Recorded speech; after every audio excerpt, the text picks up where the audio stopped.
did Keep talking. Keep talking. I'm gonna go grab some coffee, All right. but Hey, what? never mind. I'll be right back. So, You're in Hawaii. We're in Hawaii and getting we're staying on that ship. They've unloaded a lot of people there, I think, for maybe carriers or whatever they had going. And then they took us out to Ulithi. Ulithi was a big base out in the South Pacific that had a great. It was just a small island, but I mean, the way it was, the depth of the water and so on, allowed it to be a huge base for resupplies and all that stuff. Pulled in there, and boy, they yanked the two of us off real quick, put us in a small boat, sent us out to the USS Crowley, which was waiting for us. Got aboard that thing, and they took off right away. It was heading for the Philippines. What month of year is this? 43? This was like, this was 44, maybe September, October. Okay. What is the Crowley named after? A guy named Lieutenant Commander Crowley was on the USS Arizona Oh, okay. and was killed when it was sunk. And they named the ship after him. Destroyer escort. So we boarded that thing, and I thought that the troop shift was rough. Boy, this thing was all over the place. So I get sick all over again, and it had me up in the forecastle part of the ship forward to where we had bunk areas in there. And I felt this thing coming up, and I said, I better get up there. I got up and I ran up the ladder and opened this hatch, and out it came, a projectile vomiting right into the wind. Yeah. Right back in my face, everything. And I mean, I was done in. But after about a day, it was okay. And then after that, you could take anything. It didn't matter how rough it was. But we went to the Philippines with a group of other destroyers, destroyer escorts, and tankers. What destroyer escorts would guard aircraft carriers? You'd be around in the fleet. Well, what carriers were you around? You would run picket. They call it picket lines around the fleet to protect them from submarines and to get the good guys in the center. And in this case, we were taking oilers out there because they needed fuel real bad. The Philippines were just heating up. Lady Gulf and Louisan was invasion was starting. So we got up into the Philippines, and our tankers went out and refueled the fleet. Some of them. We had a whole group of tankers. Then we had a group of tankers we had to take out to south of the Philippines to refuel a third fleet. So we just touched base in the invasion of Louisan and fired some rounds there just to help anything you could have that throws in. On the shore? They had cruisers and carriers and battleships. Everything was out there throwing a lot of stuff in. So we went south to pick up the third fleet. They needed fuel to get up where we were. They had three fleets. The third, fifth, and seventh fleets were out there. So we're aiming toward the third fleet, and the weather starts getting nasty. And I mean, it was just looking terrible. And at that time, their weather predictions weren't all that swift. They're still not. Well, they knew after a while that what we were heading into was a typhoon. There's no question about it. This is December. 44. So we were told as gunner's mates anyhow to get out, and any exposed metalwork on our guns or the main batteries or whatever else, we put this lubber plate on it real thick to protect it. And everybody was battening down everything that they had. The bosun mates were tying everything down. Small boats were strapped down, everything. And we went into that damn thing. It was called, I find out later on. Did you take on fuel?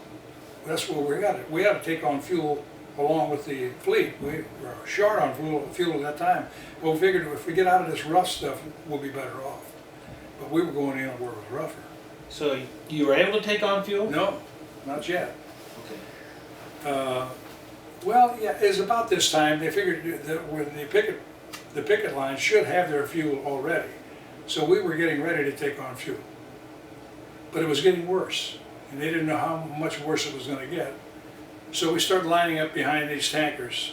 One would go in, get fuel, take off, another one would go in.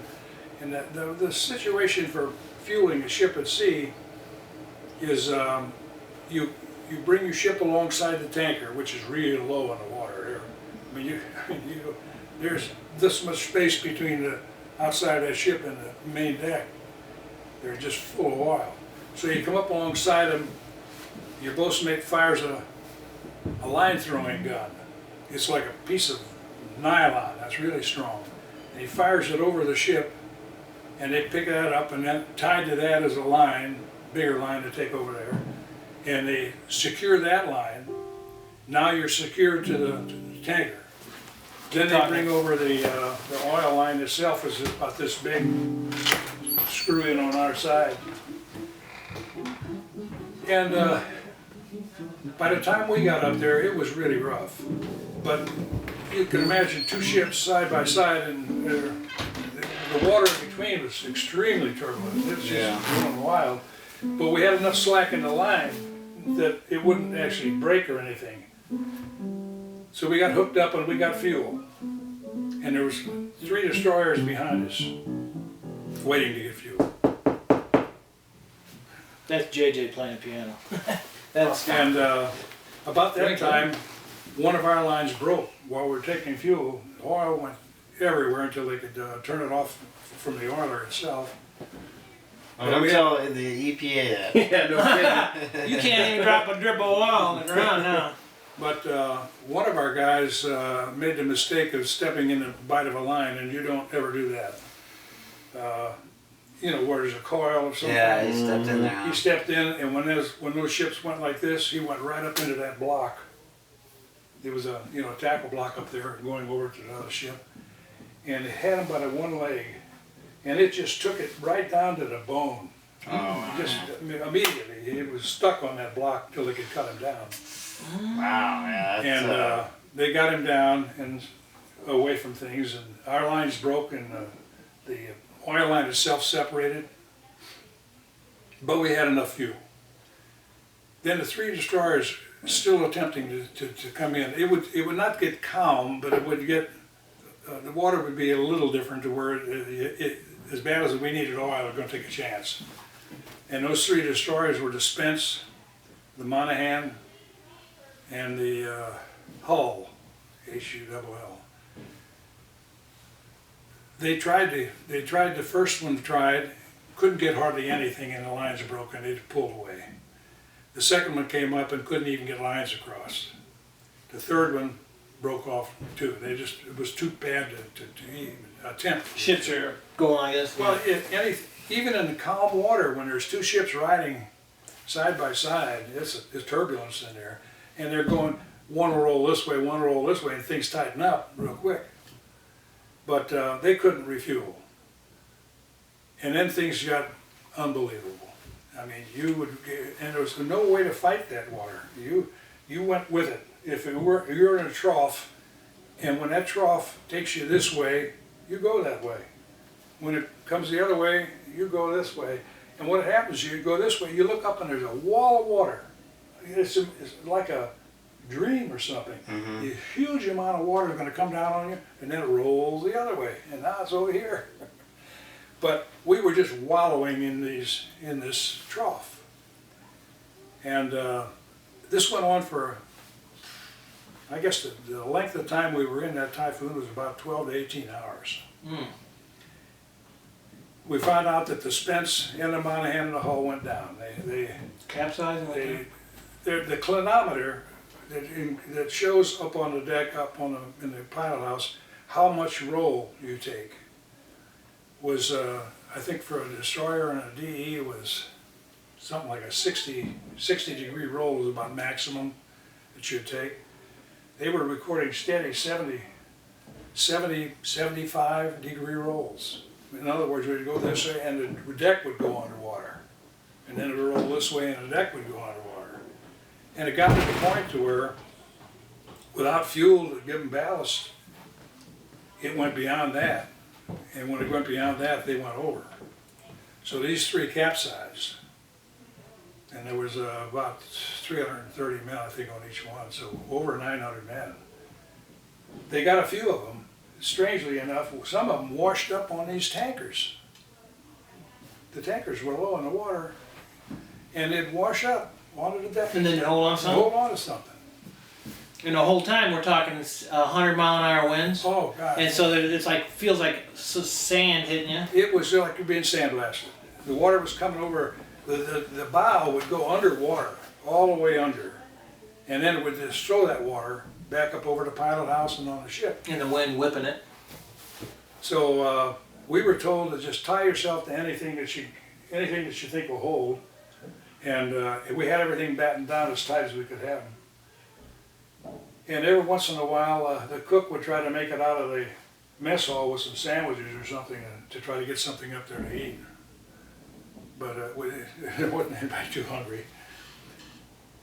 But after that thing, you saw people out in life rafts from these sunken ships.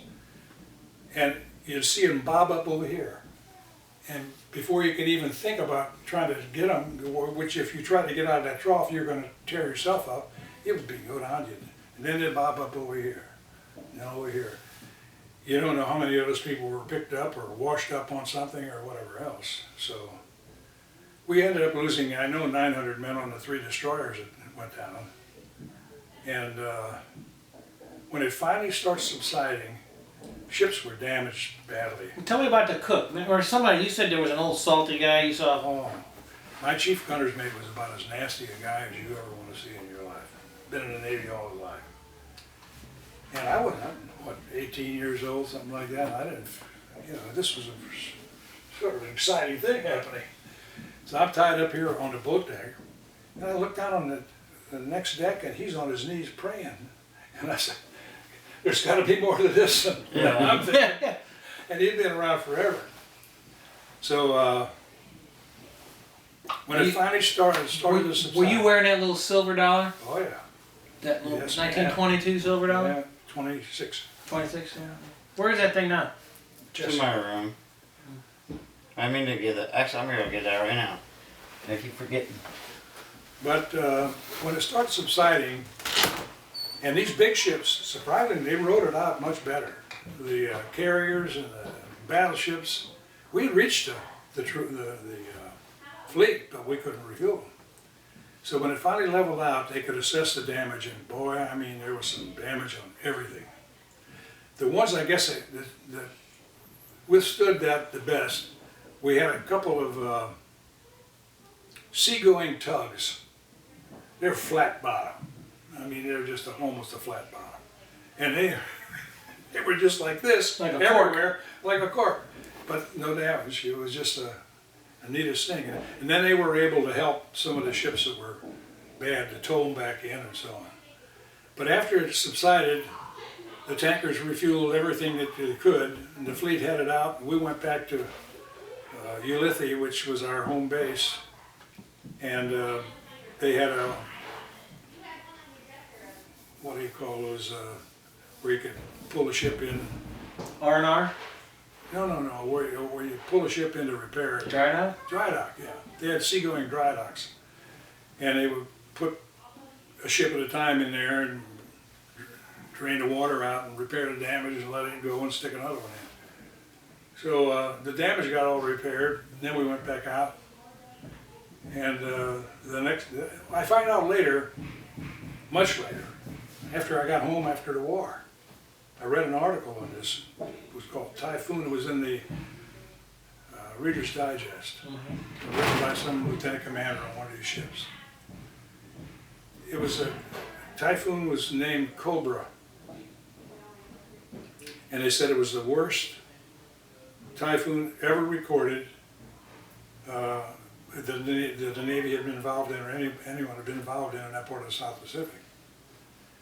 So it was nasty. Super typhoon, probably. Yeah. But they kept it a secret, didn't they? well, they didn't.